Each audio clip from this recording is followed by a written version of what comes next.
इस कहानी की शुरुआत में हम गाओ नाम के एक स्ट्रीट शेफ को देखते हैं जो कि बहुत ही मजे का खाना बनाता है। उसने एक रेस्टोरेंट भी है जहां वो बहुत अच्छी अच्छी डिशेस बनाता है और अपने रेस्टोरेंट में वो सफाई का बहुत ख्याल रखता है। उसे अपनी प्रोफेशन से बेहद प्यार है, लेकिन फिर भी अक्सर वो अपने बचपन के बारे में सोचकर अफसोस करता है और दुखी हो जाता है, क्योंकि जब वो छोटा था तो उसको नूडल्स बनाने नहीं आते थे और वो नहीं बना पाता था। उसके फादर भी एक रेस्टोरेंट चलाते थे और वो अपने बेटे की नाकामी से खुश नहीं थे। अब गांव के फादर ने उसे एक स्ट्रीट शेफ के पास छोड़ दिया था ताकि वो उसे अच्छा अच्छा खाना बनाना सिखा सके। अब गांव ने अपना बचपन अपने फादर के बगैर गुजारा, इसलिए वो उनसे बेहद नफरत करता था। दूसरी तरफ उसके फादर की बात करें तो वो अब तक बहुत बड़े मास्टर शेफ बन चुके हैं और बहुत रिच भी है, लेकिन उनको इस बात की खुशी है कि उनका कोई भी बेटा नहीं है। अब गांव को भी सबसे ज्यादा दुख इसी बात का था कि उसके फादर उसे अपना बेटा मानने से हमेशा इनकार कर देते थे। अब यहाँ से सीन शिफ्ट होता है और हम एक और शेफ को देखते हैं जो कि बहुत ही ज्यादा हैंडसम और रिच है और फ्रांस की रॉयल फैमिली के लिए खाना बनाता है।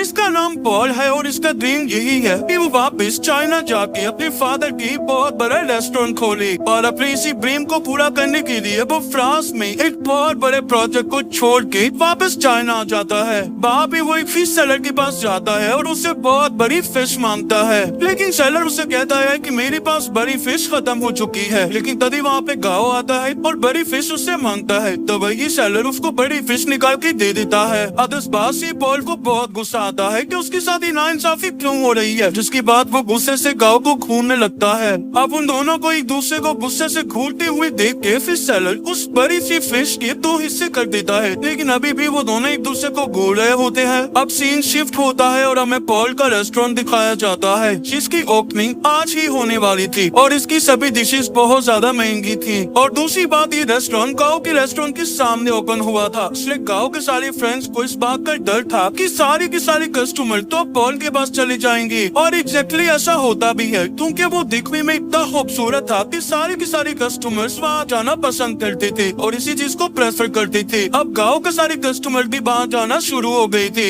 लेकिन तभी गाँव के फ्रेंड्स उसको सपोर्ट करने की एक बहुत अच्छा डिस्काउंट कस्टमर्स को ऑफर करते हैं, जिसकी वजह से कस्टमर्स वापस गाँव के रेस्टोरेंट जाने लगते हैं। अब गाँव और पॉल के फ्रेंड्स के बीच लड़ाई होने लगती है और ये लड़ाई हाथापाई तक पहुंच जाती है। इसी दौरान गाँव और पॉल भी वहां पहुंच जाते हैं, लेकिन तभी कुछ लोग ये फैसला करते हैं कि अब इन दोनों का मुकाबला किया जाएगा, यानी कि पॉल और गाँव का, और इनकी कंपटीशन में देखा जाएगा कि कौन ज्यादा टेस्टी खाना बनाता है और वही ये कंपटीशन जीत जाएगा। अब कंपटीशन स्टार्ट हो जाता है और एक बड़े से टेबल पे एक बड़ी सी मछली ला कर रख दी जाती है जिसे उन दोनों ने काटना था। अब स्टार्टिंग पॉल से की जाती है। पॉल बहुत अच्छे तरीके से फिश को काटता है और उसके कांटे बहुत स्मूथली और तेजी के साथ निकालने लगता है और उसका ये तरीका सबको बहुत ज्यादा पसंद आता है। अब गाँव की बारी आती है और वो भी फिश को बड़े अच्छे तरीके से काटने लगता है और गाँव इतनी महारत से फिश के टुकड़े करता है कि जब वो फिश की स्किन सबको दिखाता है तो उसपे जरा सा भी फिश मीट नहीं होता। अब लोग इन दोनों के स्टाइल को बेहद पसंद करते हैं। वहाँ एक कुकिंग कंपटीशन का चेयरमैन होता है जिसे इन दोनों के कुकिंग स्टाइल बहुत अच्छे लगते हैं और वो इन दोनों को इंटरनेशनल कुकिंग कंपटीशन में पार्टिसिपेट करने का कहता है। अब उन दोनों को ये तो प्रूव करना ही था कि उनमें से कौन ज्यादा बेस्ट शेफ है, इसलिए वो दोनों मान जाते हैं। अब जब पॉल का इंटरव्यू लिया जाता है तो वो बताता है कि उसने फ्रांस में भी कुकिंग की है और वहाँ पे कुकिंग बहुत ज्यादा मॉडर्न तरीकों से होती है, लेकिन जब से मैं चाइना आ गया हूँ मैंने नोटिस किया है कि यहाँ पर अभी भी लोग पुराने तरीकों से ही कुकिंग करते हैं। और जाहिर है वही बात गाँव को ही कह रहा था। अब गाँव भी टीवी पे सब कुछ देख रहा होता है जिसकी वजह से उसे बहुत ज्यादा गुस्सा आने लगता है। तभी कुछ ही देर में वहाँ पॉल की फ्रेंड माया आती है और गाँव और उसकी फ्रेंड को पॉल की रेस्टोरेंट में खाने के लिए इनवाइट करती है। अब वो दोनों पॉल के रेस्टोरेंट जाते हैं ये देखने के लिए कि क्या ये खाना भी अच्छा बनाता है या सिर्फ बड़ी बड़ी बातें ही करता है। तभी उनके सामने खाना सर्व किया जाता है जो कि देखने में बहुत ज्यादा सिंपल दिखता है, लेकिन उसका टेस्ट बहुत ही यूनिक होता है।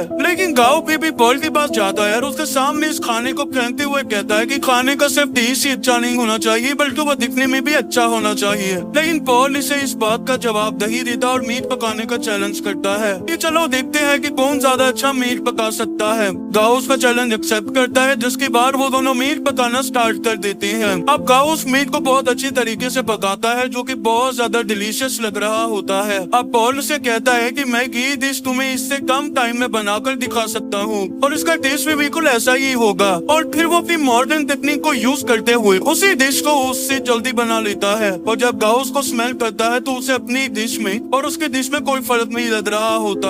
अब ये देख के गाओ को बहुत ज्यादा गुस्सा आता है और वो वहाँ से चला जाता है। और जब वो वापस अपने रेस्टोरेंट पहुँचता है तो उसे वहाँ पे अपने मास्टर की कॉल आती है, जो उसको बताते हैं कि तुम्हारे फादर तुमसे मिलना चाहते हैं। अब गाओ उनके सामने आता है और उनसे कहता है कि अब आपको मुझसे क्या काम है, आप क्यों मिलना चाहते हैं, क्योंकि आप तो मुझे अपना बेटा मानने से इनकार करते हो। तो उसके फादर कहते हैं कि मैं कभी भी नहीं चाहता था कि लोग तुम्हें मेरे नाम से जाने, क्योंकि अगर लोग तुम्हें मेरे नाम से जानते तो तुम ये कंपटीशन में ना आ पाते। और साथ ही वो इससे ये भी कहते हैं कि मैं चाहता हूँ कि तुम ये कंपटीशन जीत जाओ। जिसमें वो कहता है कि मुझे आपके सपोर्ट की जरूरत नहीं है और वहाँ से चला जाता है। अब अगले दिन इंटरनेशनल कुकिंग कंपटीशन स्टार्ट होता है, जहाँ पे पॉल को स्वीडिश जबकि गाओ को एक ट्रेडिशनल चाइनीज डिश बनाने का टास्क दिया जाता है। अब दोनों बहुत मेहनत से अपनी डिशेस तैयार करने लगते हैं। पॉल तो मॉडर्न टेक्निक्स को यूज करते हुए अपनी डिश टाइम से पहले ही बना लेता है, वहीं दूसरी तरफ गाओ अपना पूरा टाइम यूज करता है और एक शानदार डिश तैयार कर लेता है, जो कि दिखने में भी बहुत ज्यादा टेस्टी लग रही होती है। अब वहाँ पे मौजूद जजेस जब उन दोनों डिशेस को टेस्ट करती हैं तो वो उनको एक जैसे पॉइंट्स दे देती है, क्योंकि दोनों की डिशेस बहुत मजे की थी और जजेस को उन दोनों डिशेस के टेस्ट में कुछ ज्यादा डिफरेंस नहीं लग रहा होता। लेकिन उन दोनों में से किसी एक को कंपटीशन जीतना था। अब एक जज स्टेज पे आके ये बताता है कि दोनों की डिशेस बहुत अच्छी थी, लेकिन पॉल ने बहुत अच्छी तरीके से अपनी डिश को डेकोरेट किया था और उससे टाइम भी बहुत कम यूज किया था, यानी कि उसकी टाइम मैनेजमेंट भी अच्छी थी। अच्छी कंपटीशन पॉल जीत जाता है। अब इस बात से गाओ बहुत ज्यादा दुखी हो जाता है और अपने घर जाके वीडियो गेम्स खेलना शुरू कर देता है और वो कई दिनों तक अपना टाइम यूं ही गुजारता रहता है। तभी वहाँ उससे मिलने उसके मास्टर आ जाते हैं, जिनके साथ उसने अपना सारा बचपन गुजारा होता है,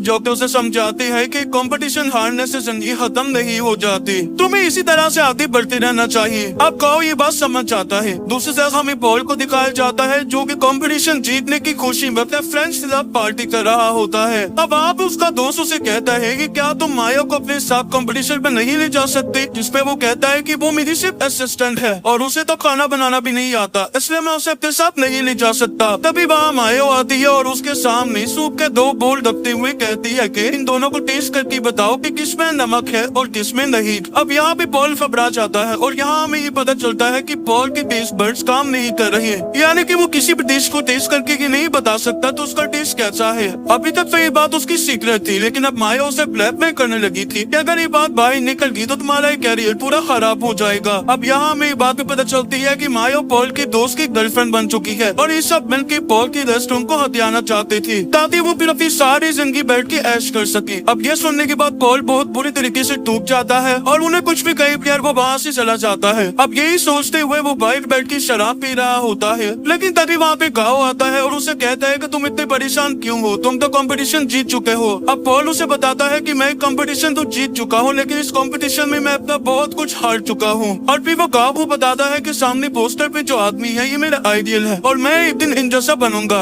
अब यहाँ गाओ मुस्कुराता हुआ उसे बताता है कि ये आदमी मेरे डैड है, जिस पर पॉल उसे कहता है कि मजाक क्यों कर रहे हो यार। जिस पर गाओ उसे अपनी पूरी स्टोरी सुनाता है और कहता है कि ये वाकई में मेरे डैड है और इन्होंने बचपन में मुझे छोड़ दिया था, क्योंकि मैं बचपन में इनकी प्रोफेशन को अपना नहीं पा रहा था। जिस पर पॉल कहता है कि जो गुजर गया उस पर अब हम क्या कर सकते हैं। लेकिन तभी गाओ के शैतानी दिमाग में एक आइडिया आता है और वो कहता है कि हम इस बियर की बोतल को उनके पोस्टर पे मार सकते हैं। अब वो दोनों एक एक करके बोतल को उनके पोस्टर पे मारते हैं और उसके बाद उनको बहुत अच्छा महसूस होता है। अब यहाँ से इन दोनों की दोस्ती की शुरुआत हो जाती है। अब पॉल गाओ को अपने साथ अपने रेस्टोरेंट में लेकर आता है। अब वहाँ हमें दिखाया जाता है कि पॉल की दोस्त उसके रेस्टोरेंट को सौदा दे रहे होते हैं। अब पॉल उनसे आते पूछता है कि तुम लोग ये सब क्या कर रहे हो, जिस पर उसका एक दोस्त कहता है कि तुम ये बताओ कि इंटरनेशनल कुकिंग कंपटीशन में किसको साथ लेके जाओगे, क्योंकि इस कंपटीशन में पार्टनर का होना लाजमी है। अब वहाँ पॉल कहता है कि मैं गाँव को अपने साथ लेकर जाऊंगा क्योंकि ये डिजर्विंग है। ये सुन के गाँव के सभी दोस्त बहुत खुश हो जाते हैं और उसके बाद ये लोग कंपटीशन की प्रैक्टिस करना शुरू कर देते हैं। अब पॉल यहाँ पे गाँव को अपनी मॉडर्न टेक्निक से खाना बनाना सिखाता है और गाँव उसको अपनी पुरानी टेक्निक से खाना बनाना सिखाता है और साथ ही वो पॉल को कहता है कि अगर तुम्हारी टेस्ट बड्स काम नहीं करे तो मैं इनको वापस लाने में तुम्हारी हेल्प करूंगा, और इसके लिए वो उसे कुछ प्रैक्टिस भी करवाता है। अब क्योंकि एक साथ काम कर रहे थे और कंपटीशन की प्रैक्टिस कर रहे थे, इसलिए इन दोनों की दोस्ती बहुत ज्यादा गहरी हो जाती है। अब कुछ दिनों के बाद फाइनली वो दिन आ जाता है जब इनकी कंपटीशन का सेकंड राउंड स्टार्ट होने वाला था। ये दोनों अपनी डिश बहुत अच्छी तरीके से बनाने लगते हैं और कम ही टाइम में बहुत ही अच्छी स्वीट डिश तैयार कर लेते हैं। अब सभी कंटेस्टेंट्स अपनी अपनी डिशेस बना के जजेस के सामने पेश करते हैं, जिनमें से जजेस को पॉल और गाओ की डिश सबसे ज्यादा पसंद आती है और वो उन्हें कॉम्प्लीमेंट देते हुए कहते हैं कि हमने आज से पहले इतनी ज्यादा टेस्टी डिश नहीं खाई। अब इस तरह ये दोनों ये राउंड पे जीत जाती हैं। अब उसके बाद उनका थर्ड राउंड होता है जिसमें उनका कॉम्पिटिशन उसी मास्टर शेफ यानी कि गाओ के फादर के साथ होना था। अब पॉल उसे कहता है कि इस कंपटीशन में तुम हिस्सा लेना ताकि तुम अपने फादर को दिखा सको कि तुम उनसे कम नहीं हो, लेकिन गाओ मना कर देता है और पॉल को कहता है कि तुम अपनी मॉडर्न टेक्निक से बहुत अच्छे तरीके से उनको हरा सकते हो, इसलिए इस कंपटीशन में तुम जाओ। लेकिन पॉल उसे इंसिस्ट करता है कि अगर तुमने अपने फादर को हराना है तो तुम्हें इस कंपटीशन को जरूर जीतना होगा, और अगर तुम उनके सामने ये प्रूव करना चाहते हो तो इसलिए तुम्हें ये जाना चाहिए। अब गाओ पॉल की बात मान लेता है और उस कंपटीशन में चला जाता है। अब यहाँ गाओ और उसके फादर के बीच कंपटीशन स्टार्ट हो जाता है। उसकी फादर जल्दी जल्दी खाना बनाना शुरू कर देते हैं, लेकिन गाओ वहाँ चुपचाप खड़ा रहता है और अपने बचपन के बारे में सोच रहा होता है कि जब उसके फादर ने उसे छोड़ दिया था तो बाकी बच्चे उसे कितना ज्यादा बुली करते थे। उसे इस तरह से देख के उसके फादर उसके पास एक पानी का ग्लास लाते हैं और उसके मुंह पे पानी गिराते हैं। उसके बाद गाओ भी अपनी डिश बनाना स्टार्ट कर देता है। दूसरी तरफ हम देखते हैं कि गाओ के फादर बहुत ही खूबसूरत डिश बनाते हैं जिसमें एक तरफ आग लगी होती है और उस आग में से खूबसूरत सा फूल निकला होता है। अब जजेस जब उसको टेस्ट करते हैं तो उन्हें बहुत पसंद आती है वो डिश। अब गाओ की डिश की बारी होती है और वो एक बोल में नूडल बना के सीधा अपने फादर के पास जाता है और उन्हें दे देता है। अब ये देख के उसके फादर को बहुत ज्यादा गुस्सा आता है, लेकिन जब वो उसे टेस्ट करते हैं तो वो नूडल्स उन्हें बहुत अच्छे लगते हैं, और ये वही नूडल्स होते हैं जिनको ठीक तरह से ना बनाने की वजह से गाओ को बचपन में उसके फादर से डांट पड़ी थी कि तुम तो नूडल्स तक नहीं बना सकते, जिसकी वजह से गाओ के फादर ने गाओ को छोड़ दिया था। और आज उसने नूडल्स को इतने अच्छे तरीके से बनाया था तो उसके फादर उसे मजे ले लेकर खाने लगते हैं, और जब वो उस बोल को खत्म कर लेती है तो अपनी बेटी को रोककर कहती है कि शाबाश बेटा, तुमने बहुत अच्छी नूडल्स बनाए हैं। और ये कहते हुए वो काफी ज्यादा इमोशनल हो जाती है और उस कंपटीशन का विनर गाओ को ही डिक्लेयर कर देती है, जिससे गाओ का ड्रीम भी पूरा हो जाता है और उसके डैड का भी। और इसी के साथ ये मूवी एंड हो जाती है। Thank you so much for watching.